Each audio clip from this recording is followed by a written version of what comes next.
Donc bonsoir à tous les amis, donc on va se retrouver pour une nouvelle vidéo. Donc là on est actuellement au musée de Napoléon et on va tout simplement visiter des petites choses. Voilà, donc là je suis tranquillement avec Willem Dubois-Boerwinkel, dit plutôt le paysan. Et au fond on a... Il faut que tu viennes découvrir les toilettes avec nous. Voilà. Je suis sûre que ce sont des toilettes sensationnelles. Ça part bien. Ok, donc c'est ma première vidéo et puis voilà, donc je vous dirai dans la description tout ce qui s'est passé et on se retrouve à la prochaine scène. Salut à tous. Alors là, on va aux toilettes. Donc c'est les toilettes. Donc apparemment Napoléon il est passé dans cet espace. Et puis il y a Rousière, c'est la rousse là qui va passer. Donc là, je suis en compagnie du petit Tanto là. Ouais. Et voilà. Gaming. Voilà, bon je sais pas filmer encore, mais bon bref c'est pas grave. C'est pas grave, puis on voit la moitié de ton visage. Et voilà, bon on va se retrouver à l'entrée du musée du coup. C'est bientôt ou pas? Donc là on va tranquillement au vestiaire et on va mettre nos petits sacs. Et voilà. Donc, ça vlog. voilà, donc c'est un peu gênant mais ça passe. Et voilà. Donc en gros je vais vous montrer un petit peu la vue.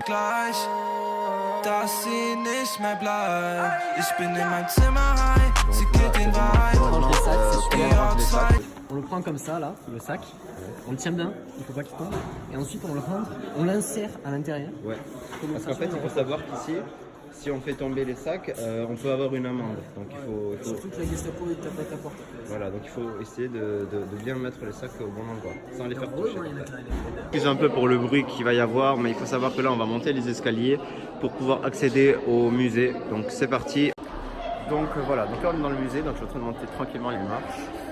Il faut savoir que donc, devant moi il y a tout le monde, donc je suis un peu derrière pour pouvoir vlogger tranquille. Et voilà. Alors si je voyais que je bouge la caméra beaucoup, c'est normal, c'est parce que genre il y a des choses pas très visibles. Bref. Donc il faut savoir que ce musée de Napoléon a été construit en 1557, donc après la mort du pape Henri VII. Voilà, bon, c'est pas une info très importante. Donc à la suite de la mort du pape Henri VII, il faut savoir qu'il y a eu tout simplement la construction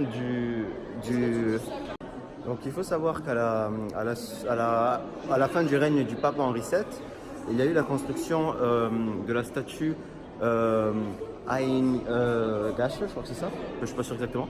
Et donc à la suite de cette construction de cette statue, il y a eu plusieurs étages dans ce musée qui ont été faits, donc deux notamment au sous-sol et un à l'étage. Donc là le prof commence à se vénérer, mais je comprends. Et je vais vous montrer donc maintenant un petit aperçu de la statue qui est très normal quoi, mais je vais vous... Oui, alors il faut aussi savoir qu'à la fin du règne de la construction des étages, non, parce que j'ai pas bien Paris. Donc il y a eu tout simplement un café qui a été construit dans le but de festoyer les personnes et les habitants. Donc je vais faire un petit aperçu de tout ce qu'il y a. Oui, Donc je suis actuellement avec l'individu Robin, qui est l'un des principaux cofondateur de ce musée. tout à fait. C'est un des principaux financeurs de ce musée. Donc il va pouvoir nous en dire davantage sur la construction de ce musée. Est-ce qu'on pourrait juste avoir la date et on verra au fil de la visite. Alors, la date, c'est 12. Voilà. Voilà, Donc on se retrouve pour la suite. Donc on continue notre série d'interviews. Maintenant on va se retrouver avec l'individu Sven.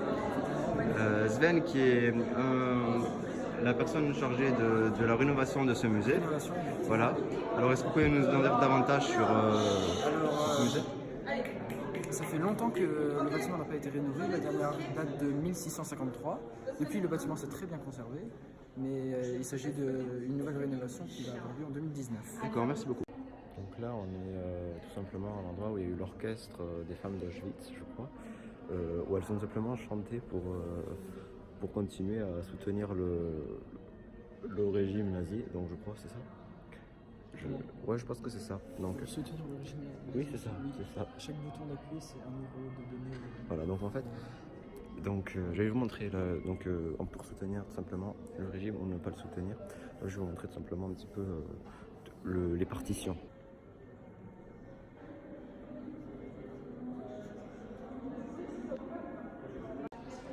Maintenant, je vais vous montrer qu'il faut à peu près 2 € je crois pour simplement appuyer sur un bouton. Parce qu'en fait, si vous appuyez, vous aurez tout simplement pas vous aurez pas l'argent. Donc il faut tout simplement appuyer 2-3 fois. Et après, vous mettez la pièce et ça va valider ou non si vous êtes pour ou contre le régime nazi, c'est ça? Voilà, donc c'est ça. Donc, je vais vous montrer à l'instant, donc on se reprend tout de suite. Donc on se retrouve avec le rénovateur et il va nous expliquer donc, comment ça fonctionne. Vas-y. Alors ici vous avez le vote contre et moi je suis un supporter comme 9568 autres personnes contre les 3719 autres du coup qui sont contre. Du coup ça fait à peu près, il y a 3 fois plus de gens qui sont pour et qui supportent également moi. Ok, voilà. Ça, c'est le tableau de Napoléon III. Donc on se retrouve avec un petit blason. Donc ce blason, que veut-il signifier? C'est une très bonne question. Viribus, Viribus. latin force, Force, voilà, oui, c'est ça. et unitis, uni. Uni. C'est les forces unies en fait. C'est ça. C'est tout à fait. voilà, 1873. On est sur un blason quand même assez important. Quoi. Oui, ça a une certaine valeur, une certaine... pierre, Ouais. pierre qu'on peut retrouver d'ailleurs dans le film Avengers Ouais. 3. 3, Hein, le 3, 3. le 3, exact. Exactement. Donc voilà, bon là c'était une pièce importante, donc il faut vraiment bien la savourer. Et on va se retrouver donc pour la prochaine pièce, parce qu'il y en a plein qui sont importantes dans ce musée, donc voilà, c'est tout. Donc là les amis, nous sommes dans la salle chelou. Donc pourquoi la salle chelou? Moi j'ai la barbe, donc c'est un peu chelou de fou. Bref, c'est pas la vraie question. Donc la vraie question c'est pourquoi on est dans cette salle. Donc dans cette salle, qu'est-ce qu'on va pouvoir retrouver? On va pouvoir retrouver plein de petits éléments comme ceci. Donc là par exemple je vais vous montrer... Où sommes-nous? Nous sommes actuellement dans une petite salle. Donc dans cette salle, qu'est-ce que nous avons? Nous avons tout simplement donc, des journaux en papier. Donc c'est genre... Bon bref, c'est pas important. Mais en gros, c'est des journaux de l'époque qui racontaient la vie de Napoléon et toute son époque. Et voilà, voilà, donc c'est la fin de ce vlog. Donc c'était un vlog assez nul, mais bon, c'était un pari du coup. Voilà, bon, j'attendais la fin de le vlog pour vous le dire. Et puis voilà, bon, je vais supprimer la vidéo dans une semaine, mais voilà, c'est tout. Bon, merci d'avoir suivi la vidéo. Et puis le responsable de la rénovation vous dit bonjour. Enfin, vous dit au revoir du coup plutôt. Grüß Gott. Grüß Gott, ça veut dire à bientôt en autrichien. Ok.